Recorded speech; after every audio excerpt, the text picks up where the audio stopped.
Let's start by explaining the top cyber threats that financial institutions face daily and understand the adversary's motivation and behavior.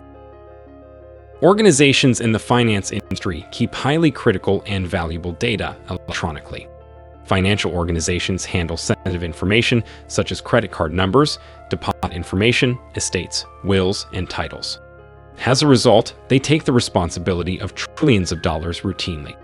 Besides their continuous digital transformation efforts, the complicated regulatory environment, the complex supply chain ecosystem, and the hybrid workspace practices accelerated by COVID-19 increased the opportunity for cyber criminals to obtain and monetize that data.